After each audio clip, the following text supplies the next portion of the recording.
Dave here, how are you? And I'm hoping the stream is traveling well. If someone can please let me know whether the sound's coming through and whether you've got an image, and an image that is a little bit more awake than last week. Now I must apologize. I must apologize for my state last week. It was Australia Day the day prior to it, and I did warn everyone that Australia Day is a savage day in Australia. In Australia, we drink too much alcohol, we eat sheep, and we get sunburnt. Now, I didn't get sunburnt. I didn't have any sheep to eat, but it was very hot. It was around 39 degrees Celsius. All the family rocked up, and we had a fantastic day. And we were inside in the air conditioning because it's just crazy to be outside. And the I thought I was going to drink one bottle of wine for the whole day. Now, it was hot, and as I say, one glass, and yep, I'm good with that. And then other people are doing other things, and then there's another glass, and yeah, we're doing some other things, and then we head down the back because it got a bit cooler in the afternoon by maybe 1 degree. And I don't know, one thing led to another. Everyone was having fun, and you lose count of what's happening. Anyway, I believe it was a great afternoon and a great evening, I'm told. But I don't remember much of it. And that's probably not right of me to say this, but I tell the truth, you know that. So at about 1:30 in the morning, Vicky thought it was raining, but no, it was the shower. And she found me collapsed, unconscious, in the bottom of the shower. So she was very patient with me. I do remember her waking me up and getting me off to bed, but I did a show 9.5 hours after that terrible state that I was in. So there you go. There's nothing to be proud of, but I'm just explaining why last week's show was such a mess. And I left it up there. I wasn't going to take the show down and say, you know, oh, it never happened. Of course it did. And I did speak to someone during the week, and he said, I'm sure, Dave, we've all been there. And I ask your forgiveness for that terrible situation. You can see by my face I'm happier now. I got a good night's sleep last night. I haven't had alcohol for quite a while. All right, so today, what are we going to cover in the show? I've got to make sure that I've got my sheets written out here. And I think I have. I've got that one there. Where's another one? Goodness only knows. Oh, there it is, over the back. A little bit of a debacle. I need the specs for this. So I trust everyone's had a good week. And I will read all of these comments later on when I see if I've made an absolute fool of myself during the show or whether it's gone well. So here we go. Today is the 3rd of February in 2019 for Australian Eastern Daylight Time, and tomorrow I've got to go back to work. I've had 6 weeks playing in the shed, building things outside, trying to get projects ready for videoing. They are all videoed. I have to do a whole lot of editing, and it's going to take me a little while, so please be patient with me while I try and get a lot of that stuff done. And I've just been enjoying myself, and why not? Tomorrow I've got to go back to work. I do a few days, as you know, down at Carbotech part-time and help out down there. And I'm looking forward to it. But it's a different kind of enjoyment. It's a meet people and chat with them about what they want to do. And, you know, maybe they walk out the door with something. Maybe they don't. You know, it's their call, whatever they want to do. Now, I will be talking about the Sorby Pro Edge Deluxe today because I've mentioned it during a week or two ago. And some people have been saying, oh yeah, nice machine, but it's no good for short tools. Now I'm going to show you how you can sharpen a short chisel like that on it with ease. And this one's a mess. You know, this one I've had for years. I think I got this as an apprentice. Had it for years and years and years. So I'll address that concern for you. I'll go spend about 10 minutes on the Sorby. So stick with me if you want to, and you'll see that happen. I'm also going to tell you how I get my CNC tuned to be dead square. Now this might be just a point of interest for you. If you don't have any interest in CNC, you may be interested to see how I do it. If you do own a CNC, you will be very interested to see how I do it. And I'm going to demonstrate how accurate the machine is by putting 2 Stanton benches on top of each other, rotate them 180 degrees and flip them over 180 degrees and put dogs down through. And these have been cut. The hole tolerances are 20 millimeters neat, not 20.01, which I can do.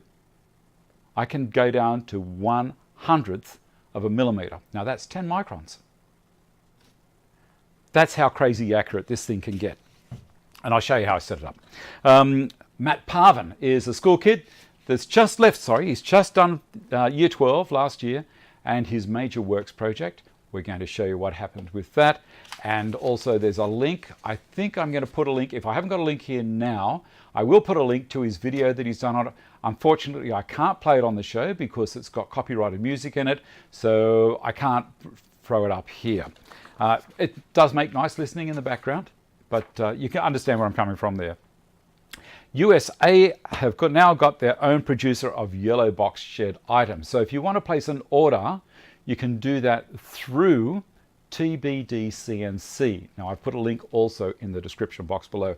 Slide down to there, have a bit of a look down, and you'll see that there is also a competition this week with 2 prizes. One for Australia and one for North America. So that's Canada and the United States. And Luke will be sending out a full bench dog starter kit to that area there. So if you're interested, the competition's live now. Jump in, answer a question. This is a little bit of a guessing competition. We need to know what Luke also sells in his store. So you won't see any Yellowboxshed items in Luke's website yet. Luke is working on that. He's trying to get it together, but he is taking orders. So if you see something on John's website, you can then, if you're in the States, you can then zap over to TBD CNC and send them an email and send them the code for what you're after. And Luke will send that out directly to you from where he is. Now, while we've got that happening, let's see if I've got this. Luke also jumped onto one of my Amazon links, thank you very much, and bought a Trend Air Shield Pro. And it helps the show a little bit, and Luke's been loving it, but this is his dog's reaction to him when he put it on.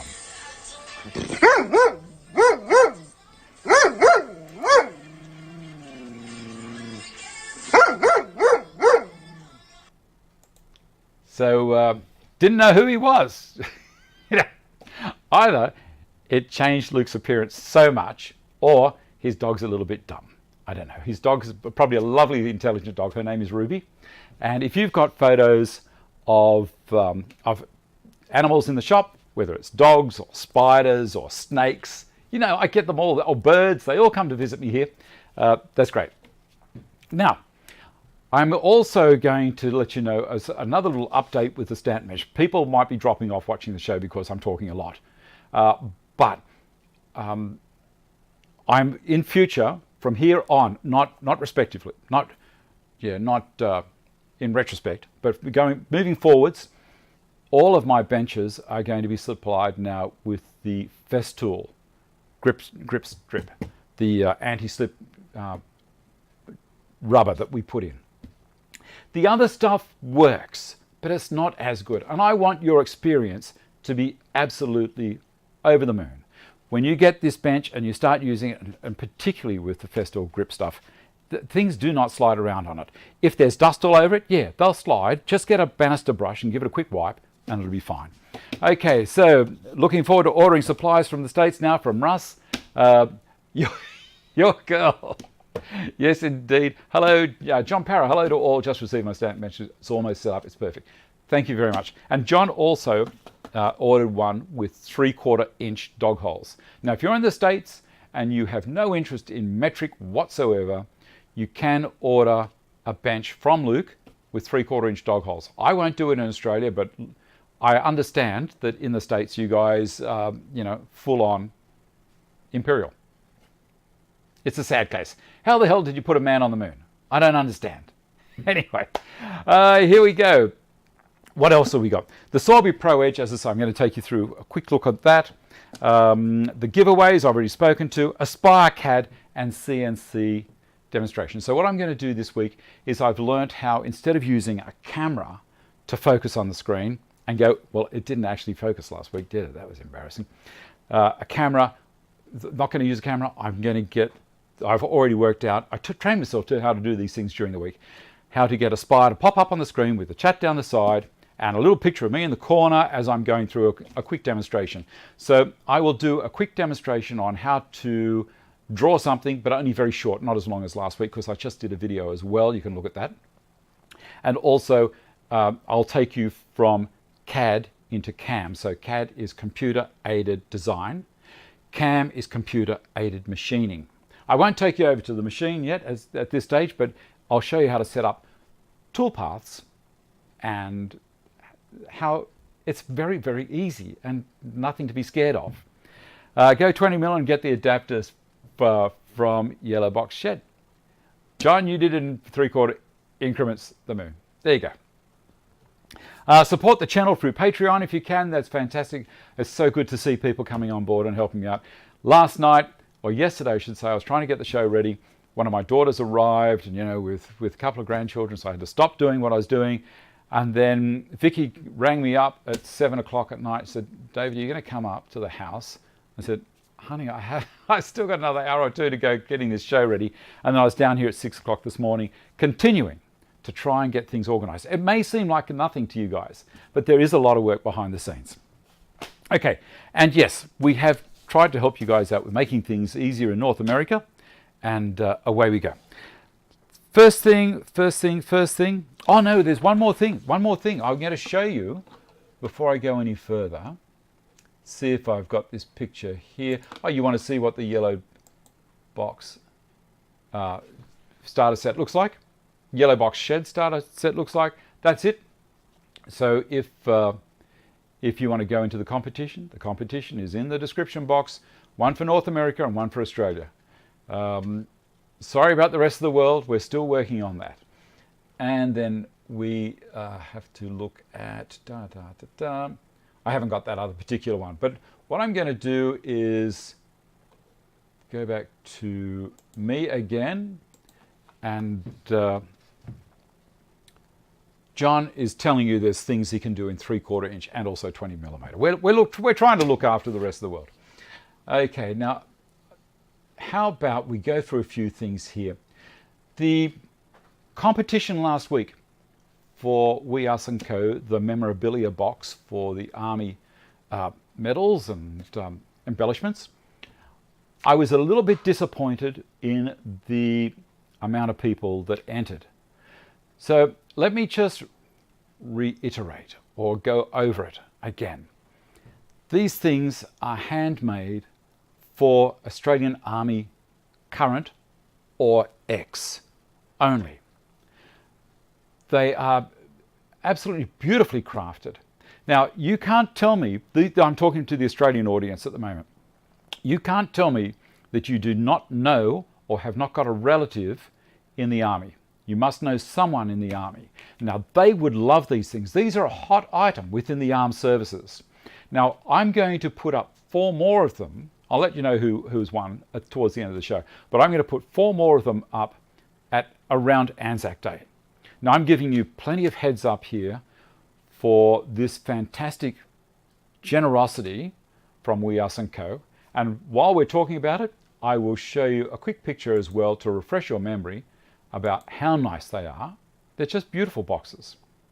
And also, I'm going to show you We Us & Co.'s video. So here we go.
There you go. Now, as I say, it's no small concern.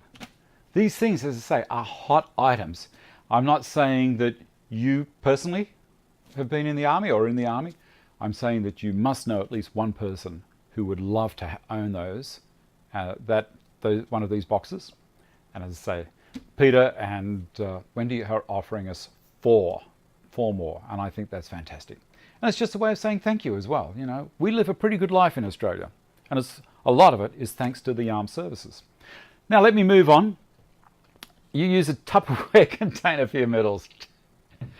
Okay. Zane, yeah, I understand that, but don't you know anyone who's in the who's in the army? You must know someone in the army that, if you were in the Air Force or Navy. It surprises me. All right, let's move on from there. What else have we got down here? This is something that I've got to show you. Now, John Lafferty, you know, is a wizard. He's fantastic at 3D printing. He does a lot of CNC cutting, and also he's very, very good with a product called 360. You're going to have to remind me what the rest of the product's name is, John.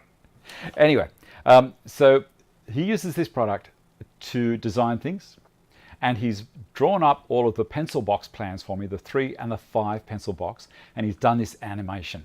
Now have a look at this. Tell me if you are not amazed at this man's ability. Fusion 360, there we go.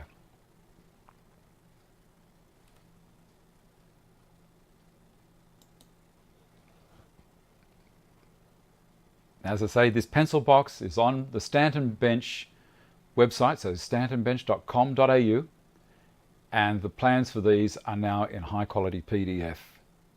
And yeah, I got it, John. And how amazing is that?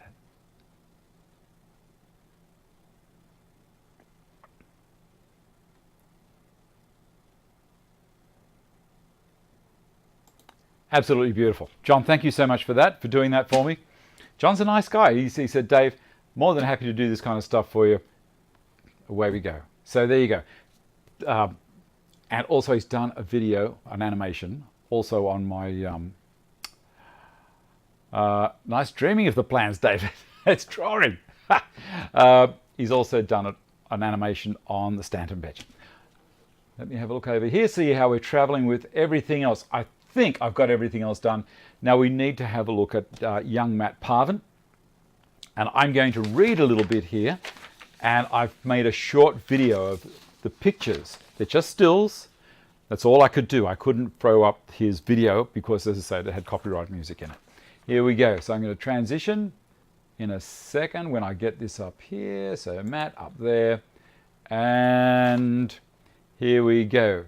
Story of the project. At age 5, I received my first set of tools and a tool bench, and my love of woodwork begun.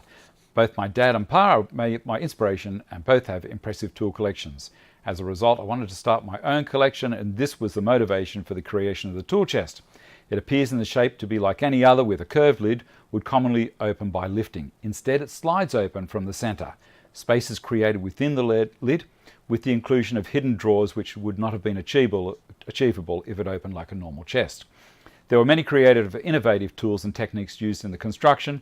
The most significant was the use of flexible plywood and dovetail slides in the lid, along with the inclusion of the internal carcass. I'm just going to make sure that I don't lose everything here at the end of it, which formed the skeleton of the piece. The ply enabled a smooth curve to be achieved as it was laminated over a mold.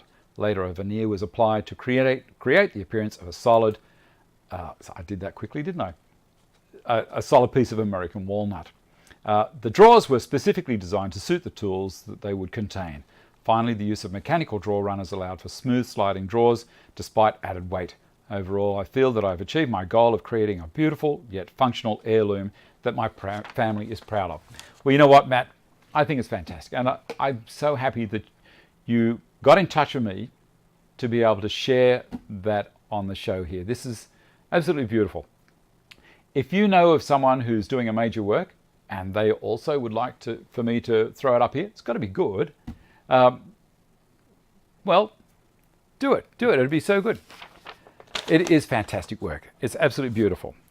What's the next thing we're going to do? Ah, dear. Let's get, pardon me, I'm going to get the Sorby. And I've got another camera set up here, the Pro Edge. And it's just over here on off to the wings. And I'll let you know that it doesn't like just sitting here on its own.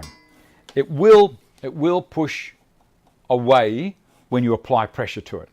So that's something to be aware of. It does have 4 holes around the corners. I'll switch to the other camera so you can see it. Wherever it is, close up, cam, transition. All right, I think I might do that. Close the hole up a little bit. There you go. As I say, down here are 4 holes, 1, 2, 3, and another one around the back here to lock it in. I don't have it plugged in at the moment. As I say, it's always safe to leave it like that. You can see what's happening on the screen here as well, if you want to. Now, the first thing you need to do, as I was saying, is anchor it down. And this is not a review. This is just David sharing a couple of things about how easy it is. I love this bench. There, it's not, it ain't going anywhere. Now, the next thing is to let you know what it comes with. As standard, as you see it there, the basic model comes like this, with this tool,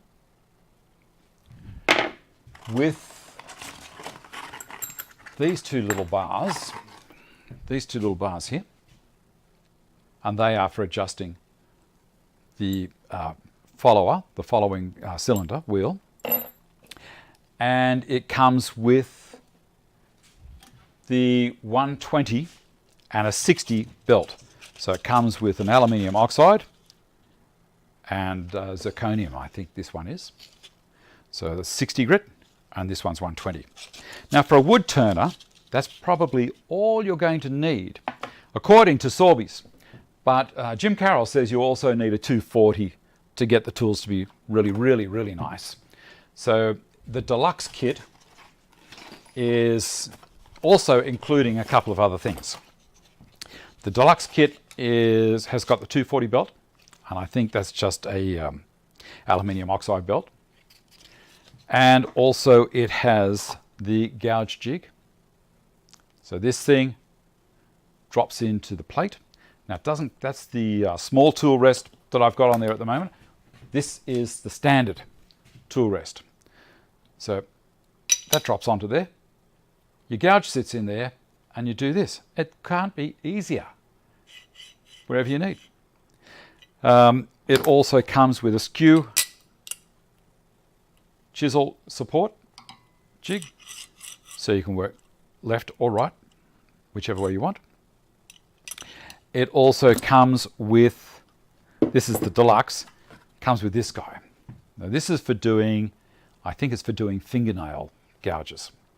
I'm not 100% sure, but it does come with this in the deluxe kit. And also you can hold small tools with this via this clamp. Put them in there. So you could hold small carving chisels in here as well. Something that I wasn't aware of. But when I was talking to a customer about this around about 8 weeks ago, we looked at it together and we do a bit of a discovery together at the same time. It always helps.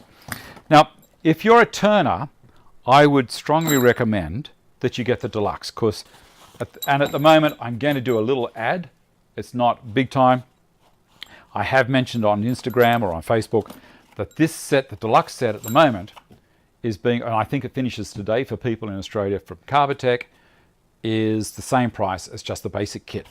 So all that's the basic. This is the deluxe thrown in for free.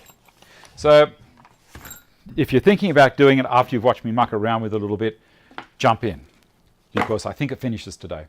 Now, as I said, people have been talking to me about short chisels on it. So what I'll do is, first of all, I'm going to lower this down this way a little bit because it's easier. So this guy here, there are 2 Allen head recessed nuts or bolts in here. So we just undo those and around the back, like so. And then it tips easily to whatever angle you want. Now I've got that set at 25 degrees off the bed there. I don't take it way past. I don't like having a chisel sitting up like this. I like to have it laid over a little bit so I can actually get light coming down from above and I can see what's happening. So I'm going to nip that up there. And it holds beautifully. And there's a little slot in the guard here that you can go through to get the back nut, or the back bolt. There we go. All done. I'm going to bring the camera around to the other side here so you can see what I'm doing on this side. Oop. You know what? It wanted to catch on the cable. Of course it did.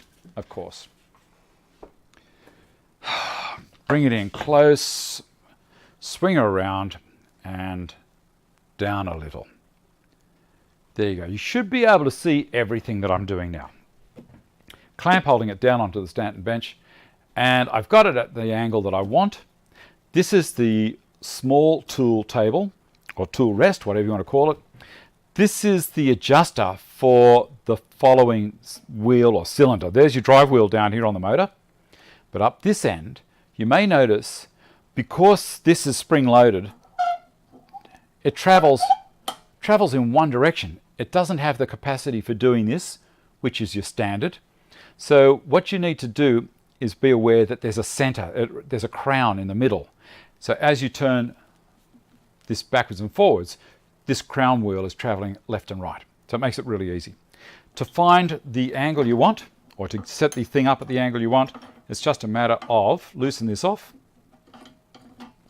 And on the front here, it has all of the degrees displayed. So 15, 25, 20, 30, 35, 40, 60, 80, and 90 degrees. And also down here is all the information that you need. So 25 degrees, which is what I'm on. Honing angle for bevel edge chisels, softwood. Main bevel angle for bevel edge chisels for hardwood. And bench planed iron, standard carving chisels and gouges. So 25 degrees, yeah, that's where I want to be. I could go 20, but I'm going to go 25. So I screw this one at the back here into the right hole. It says 25 degrees. And then this flopping around here, which I'll show you up here, is the onboard spanner. It stays on there and you just give it a nip, let it drop, and it hangs out there with you. It's never going to go anywhere.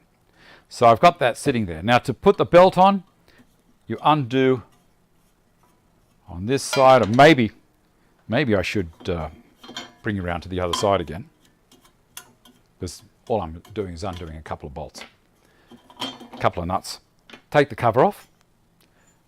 Don't be tempted to do this without the cover. It's always a good idea to use the cover. And I'm going to put the 60 belt on. It's the same as any ordinary belt sander belt, except for it's not for sanding wood, it's for doing metal. And it's got directional arrows. Now, the machine is traveling this direction. So, hook that onto there, around, and up to there. Release this, and the belt's tensioned. I love it. And I'll put the cover back on. It's very quick to do. Now, if I was doing something like, let me see, if I was doing one chisel, well, it's very quick to start, but changing the belts does take a little while. So what would happen? Derek, I'm going to do a quick read. Jeff Robinson, Sorby versus slow speed grinder. Look, this is so much quicker than a slow speed grinder. Look, the slow speed grinder has its place, but anyone who owns one will tell you it's not really a tool for shaping. It takes a long time to shape. This thing shapes in a couple of seconds and you're done.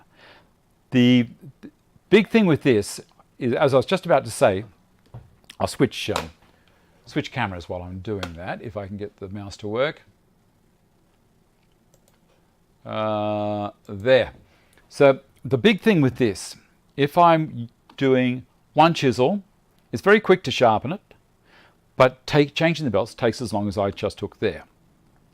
Where with the whetstone grinders, you have a grading stone. So what it does, it roughs the stone up or smooths it off. So it runs it between 220 and 1000 grit, I think. I think that's right. So this thing runs 60 all the way through to 3000. This delivers a super, super keen edge. I'll see if I've got one here, just show you.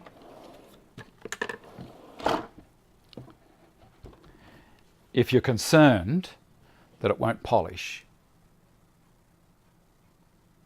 Now, I've been using that a fair bit, but look at the polish on that and on the back. Now that polish is right on the edges where I want it to be. It's not in the hollow of the chisel. But that is absolutely beautiful. And I did that on here with 3000 Trisiac. I love it. Okay, so now that I've got the belt on there, I can plug the machine in. And I find the power cable, which is just here. And let's see if we've got power. We do. And that's tracking absolutely beautiful. Give me a second, I'll show you. That's one of the great things about this. I love how it tracks. And it's nice and quiet. There we go. I'll switch over. I'm not doing much reading as we're going down here. How long is the belt? I've got no idea. I'd have to measure it. It's designed specifically for this machine. Okay, so we have it. I'll turn it on. It's tracking perfectly. You like that? All right. What I'm going to do, turn her off again.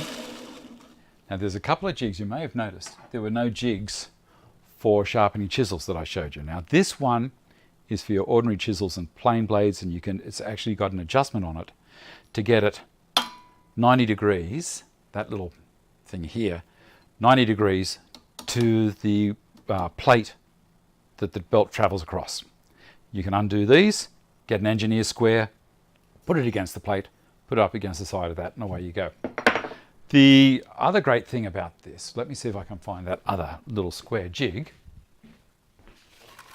I think it's out here. Give me a sec. And David, where have you put it? That's a bit naughty of me, isn't it? I can't seem to find that jig right at the second, but I will, because it's very important. It is extremely important to find that one. Yep, found it. Okay. Now this little guy here, see if I hold it against something that you can see it against. This is a square jig that you can put against there.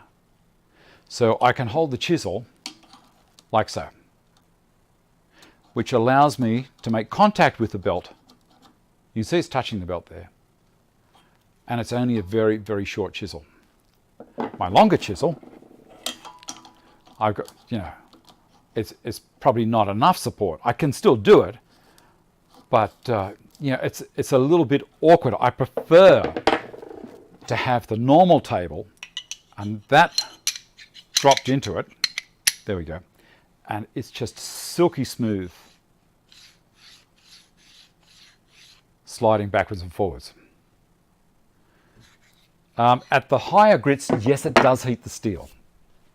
I'm just answering that question. So in the lower grits, and I'm going to demonstrate it right now, it does not heat the steel, and there are not a lot of sparks, and you'll be quite surprised. I'm going to swing the camera around to the other side again. Sorry about getting everyone seasick here. But I think it's probably advisable to see it from this side. You're going to be able to see that all right? I think so. And with this guy here, I've got it set up at 25 degrees. I'm going to be cautious that my hands don't push down onto the belt, because that would be painful. So I'm going to hold onto the chisel, and you can see I've probably got around 1 inch to 1.5 inches clearance, coming down to about 1/2 inch away from this knuckle to the belt. So I'm good. and I can hold back from it if I want to and use my index finger or pointer finger there. So I'm going to do this. Let's see how we go. Turn it on. Put this jig on.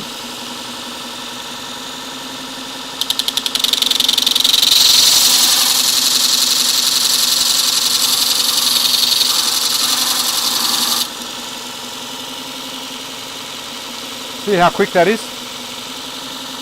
And you watch this. That is cold. It's cold to touch. That's the thing that blew me away. I'm used to getting stuff. I'll turn this off. I'm used to taking chisels off my grinding wheel, and that would be hot and blue on the corners from that amount of touching. I don't know what it is. This is some kind of weird magic science. It works. So let me start her up again. We'll have that down in a couple of seconds.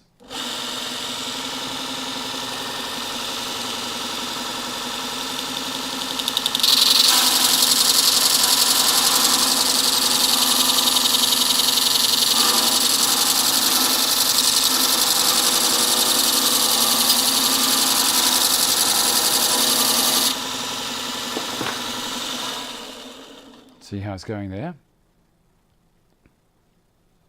I can hold it.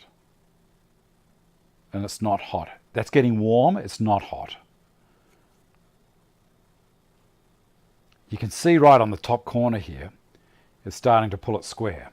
Now I brought my square over as well because I thought you might want to see how far off it is. You can see that, can you? And you can see this part here is already square. This is amazing. We'll keep going.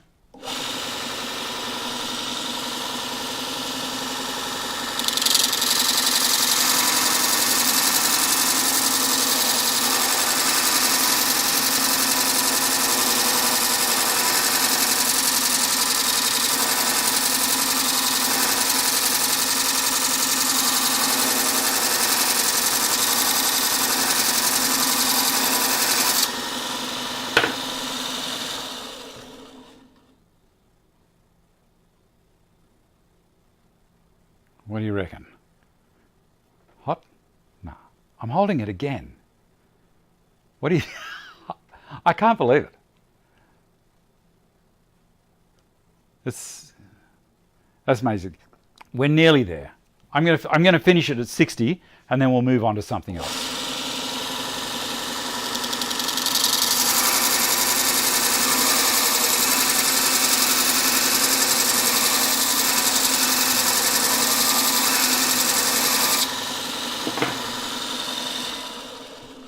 Look at that.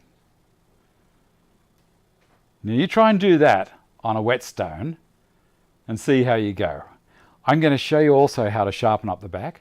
Look at that. I'm still holding it. It's starting to get pretty warm now, but I've taken a fair bit of metal off there. I'm amazed. Now you might also want to know how to tidy up the back on these, and you can do it. So I'll quickly do that because otherwise it's not going to be all that interesting if I'm only showing you how to do half. So I set it up at 90 degrees. I tighten it up again. So all I've done is put it in the 90-degree hole down the back here. I'm going to loosen this off again. And this one. And bring him up to 90 degrees. Tighten it. And over the back. Tighten that one. And you can see I can put the chisel there. And I can do it quite safely because the gap there is only about 1.5 millimeters between here and the belt. So I'm going to tidy the back up at 60 grit. See how we go. That's tracking well.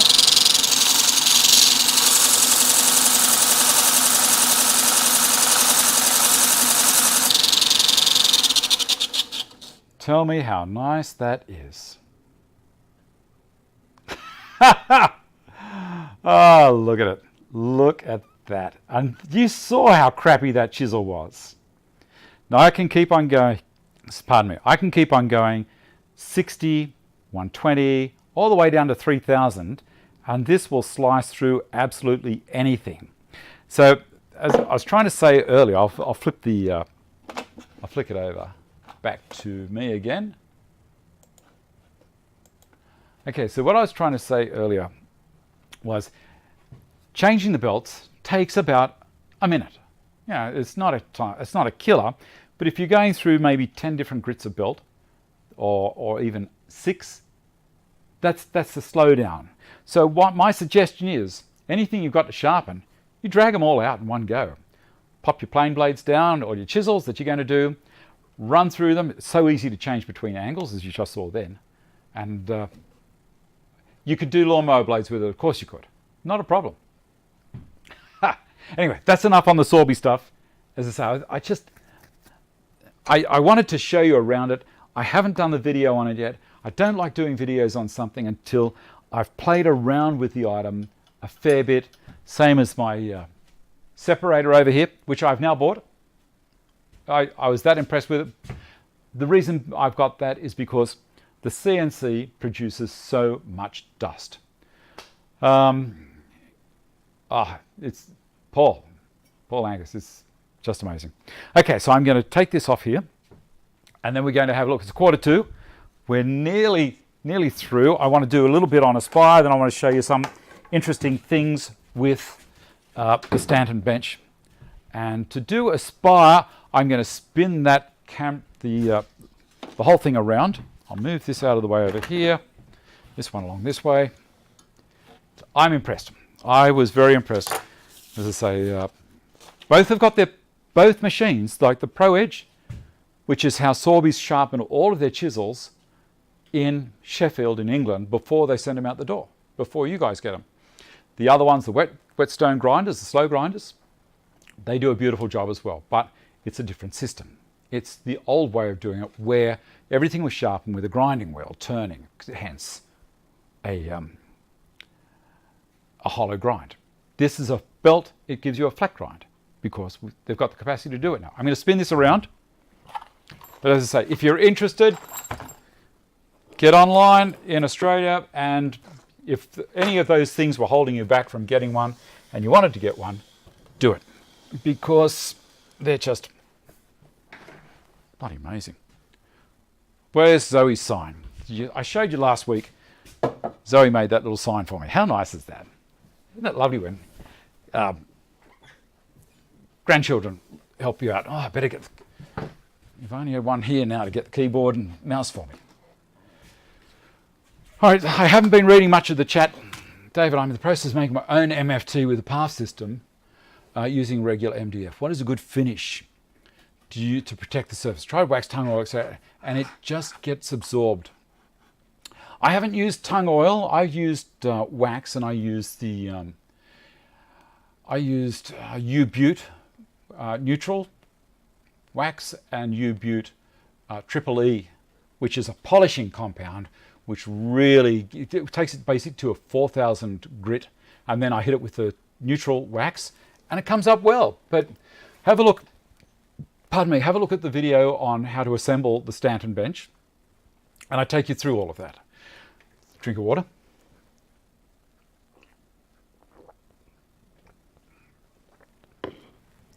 Nope, Sam Sebastian, not fragile at all.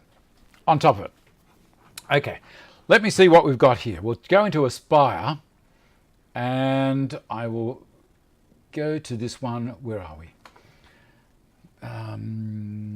Main cam with Aspire, and we'll switch the transition, and we'll pull that one down. Now, let me know, can you all see what I can see on the screen? All I have in front of me is Aspire, and I should really have a picture of me down in the corner here. So if someone could just let me know. No vodka. No, this is just ordinary water.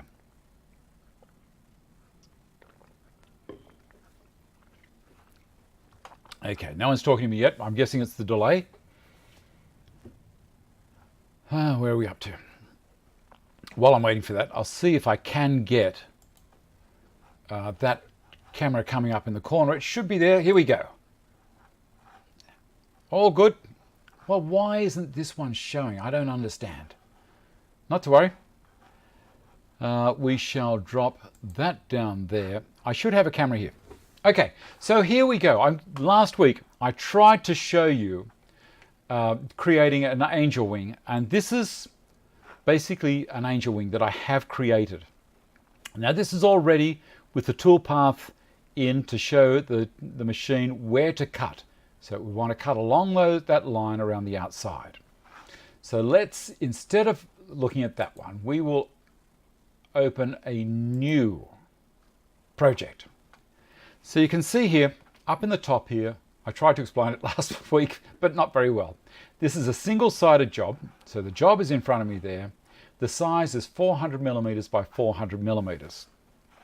Now I'm going to give you a rough indication of what I did myself building this swing set. I built a pair of angel wings to go in between. So they met in the middle and they went around this way, middle and down this way. Now 677 millimeters was the distance I had between my two main upright posts. Now these angel wings are massive brace units. They're not just ornamental. So that's what I've done. And the thickness of the material I used was 42 millimeters. This is called design pine, which you can get if you're in Australia, Bunnings and who else sells it? Hudson's, Mitre 10, or just about all the companies sell it. The material surface is where my Z, which is the router cutter coming down from the top, it will be coming down this way, and that's where it's going to start the cutting from. The date and position at the moment I've got in the middle, but I normally work from the bottom left. Notice how that red dot just moved down here? Russ,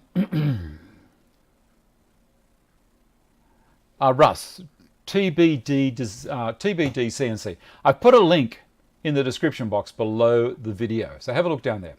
Now the image is going to be pine when we get into a 3D view. So I'm going to say OK, and I can go to 3D and you can see that it looks like a piece of pine. So I'm going to go back to here and back to two-dimensional, and it's all good, so it's fine. So here we go. First thing I'm going to do is I'm going to create a vector. Now this is going to be a rectangular or square, doesn't really matter. I have already put in it that it's going to be 75 millimeters wide and 125 high. So the y-axis is going up, that's 125, and it's going to come across 75 millimeters. So I could try and work around and get it to the right point, but it's a whole lot easier once I've done all that to hit create. And there it is. It's dead easy.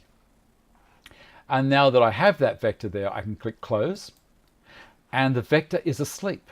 If I left click on the mouse and drag it over and let go, it's woken that vector up, and I can do things to it now. So I'm going to left click on the screen and it will put the vector back to sleep. One of the things I want to do is I want to create a nice kind of a radius, a quadrant down here.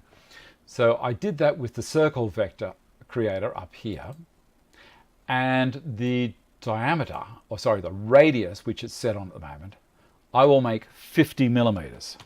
Just type that in on the keyboard. Now why that? Because it's 75 millimeters across.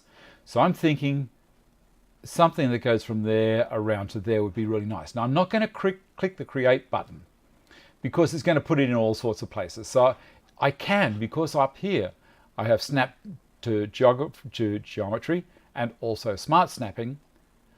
These things have got a light blue behind them, means I can do stuff with them. So I'm going to come down here, left click, and it's drawn a vector there for me. I'm just going to click close. I'm not going to click apply or anything like that. I'm just going to do that.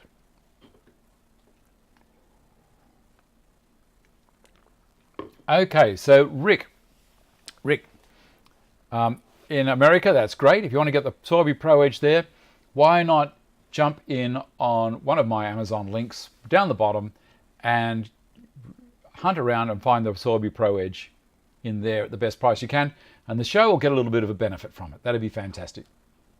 Now I'm going to put all the vectors to sleep by just left clicking, and you can see I have this area here. Now because there's an intersection, I can get rid of those.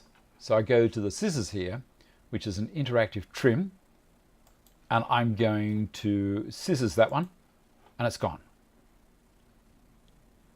And I'm going to scissors this one, and all of that's gone. Now I have a really, really nice shape down there, and I moved everything here by just pushing down on the scroll wheel and dragging the mouse around. If I want to make this look bigger, I don't push down on the scroll wheel, I just roll the scroll wheel away from me and then push down and drag it across and roll away, and it just stays absolutely beautiful. And you can see up the top here, that's 75 millimeters, and if I left click over here on the ruler, I can drag a line over and it says, yes, there's a line that's 75 millimeters. And that's just a little guideline as I'm going along if I want to use it. All right, missed the starting gate today, so I've been helping my wife with some chores before she goes to, oh, that's no good. Well, let's say hello to Ian Kerry's wife. I hope she has a good time at hospital, and maybe she'll meet John there. I don't think so. I think it's a different country. Or no, different state. Okay, so let's get rid of that guideline by just dragging it back with the left mouse button. Now I want to create a nice curve from here over to here, and I'm going to use the distance measuring tool here. And last week I told you just leave it on length dimension. These other ones are specific. It will do a vertical dimension and that's all. It won't do anything else. So I want that length dimension. So smart snapping to that corner and out to there, left click, and it's going to tell me the dimension is 601.87 millimeters. And I'm going to click close. I say thank you very much and pull back on the scroll wheel. And now I'm going to go to the circle, create a circle vector, and I'm going to tell it the radius will be 601.87. I'm not going to click create. I'm going to go over. Oh, that was inside. See that? That's not correct. I missed the vector. So I need to close that. I need to left click and drag over that measurement and then push the delete button. That's a mistake. And when I do mistakes, I normally say, wow, did that on purpose, but I didn't. That was a stuff up. So I'm going to measure from that corner now, and that's right on the corner. See, this is why it helps to explode the view. 604.93. I would have merrily made a stuff up. So now close, over to the create the vector, 604.93. And that's my radius. Go to the corner here where it's smart snapping onto the radius. And there it is.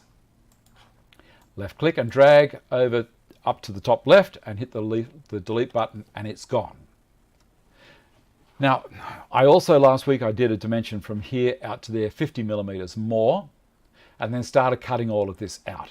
But I think you've got the idea of how it works. So I'm going to drag that back again and I can trim this up. And the reason I did a diagonal line 45 degrees from here to there and cut everything off that side was so that I didn't have to do all of this again and replicate it up here. All I did was copy this and mirrored it over to the right and then 2 45-degree clicks by pushing 9 once and 9 again, and it put it back into position, then tapping on the directional cursors on the keyboard raised it up to the position it had to be in. And I will now close that and say, no, I don't want to save anything. And now I'm going to open the large angel wing again. So you can see all that is what we had done. And then I basically cut it in half and replicated it up there. Now I'm going to go over to machining, computer-aided machining, because this is something that people were asking me about as well. So I'm going to go over here and see that little left click I did, and I've got this one over here takes me back to design, or click this, it takes me back over to machining. I'm going to get rid of that, and I'm going to tell you it was this toolpath here that I did.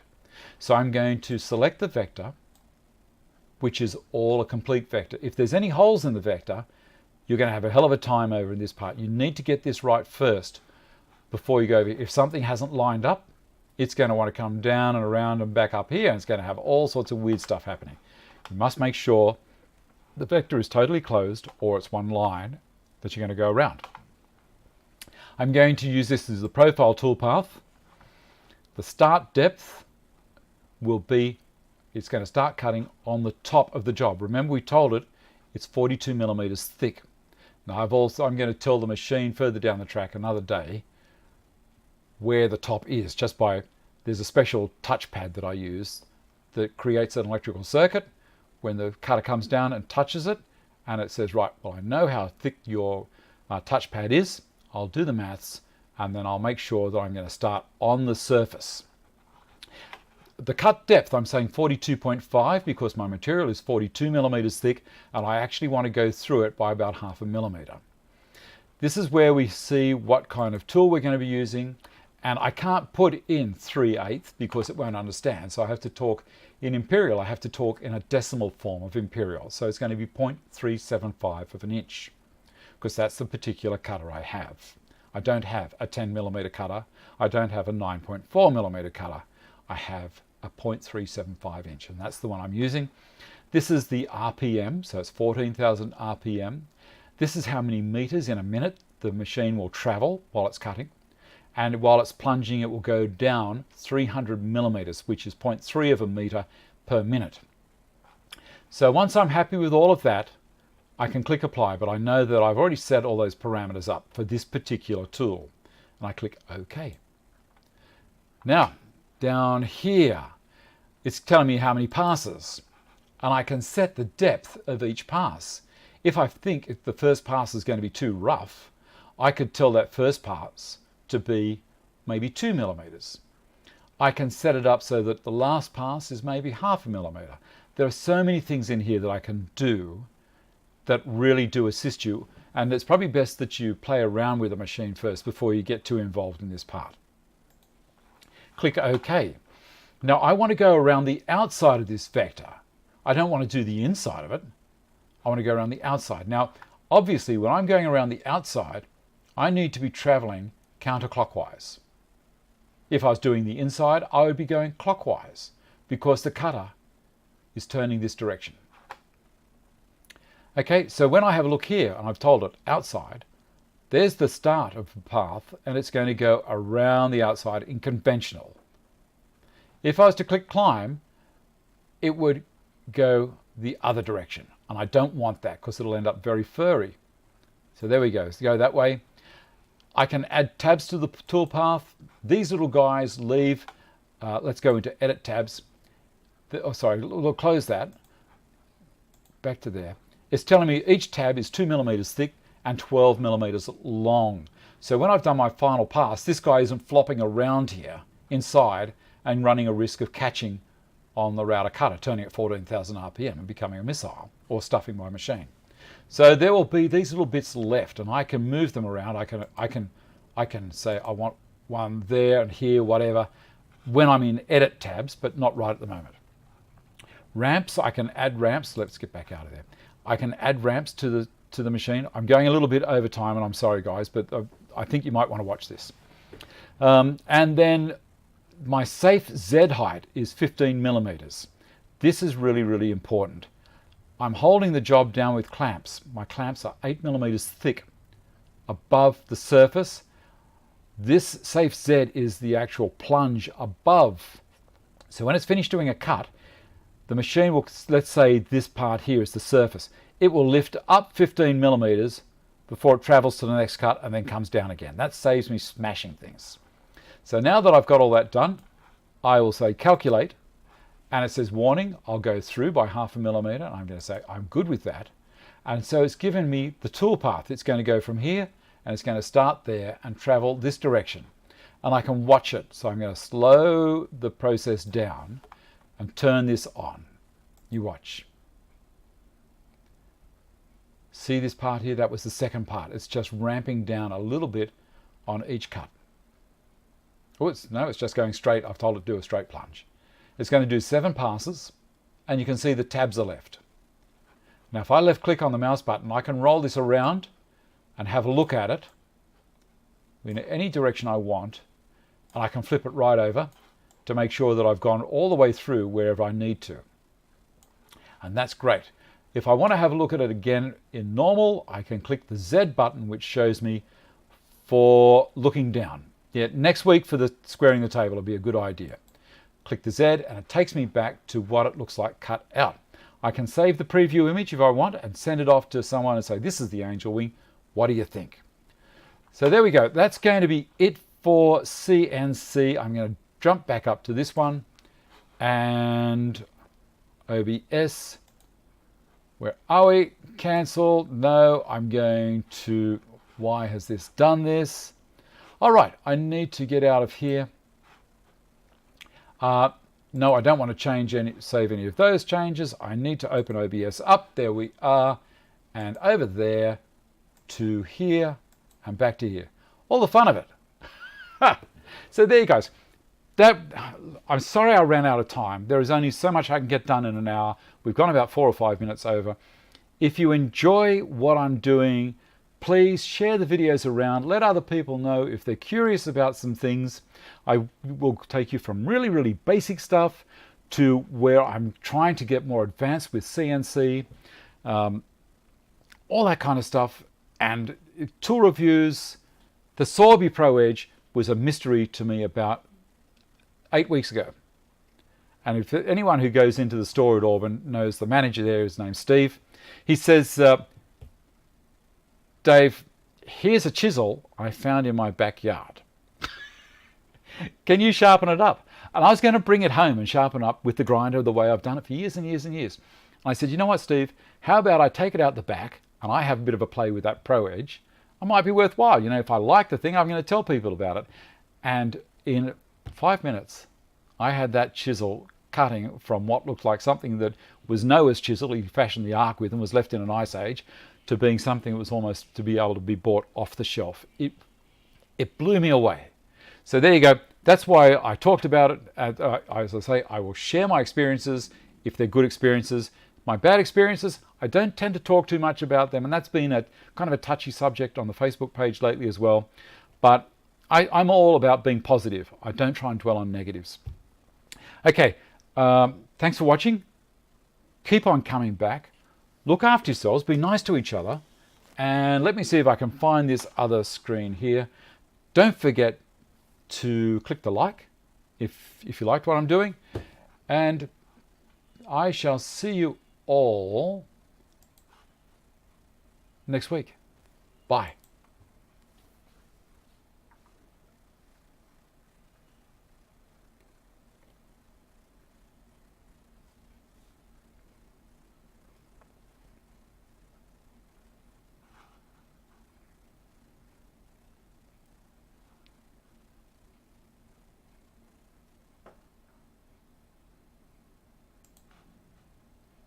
You know what I forgot? I forgot to tell you who won the We Are Co memorabilia box. Brian. And I'm pretty sure I have Brian's name written down here. Brian Shaw, I think it is. Give me a second. Give me a second. Brian Shaw. Yes, it is Brian Shaw. Thank you so much. You are the winner of the memorabilia box this week. And as I say, if I just did it then, John, thank you for reminding me. I came back. So if you know someone in the armed services, particularly Army, let them know that we will be doing 4 on Anzac Day. Okay, guys, thank you very much for watching. I'm going to run the scrolling text and the title screen and everyone's name again. Thanks for watching.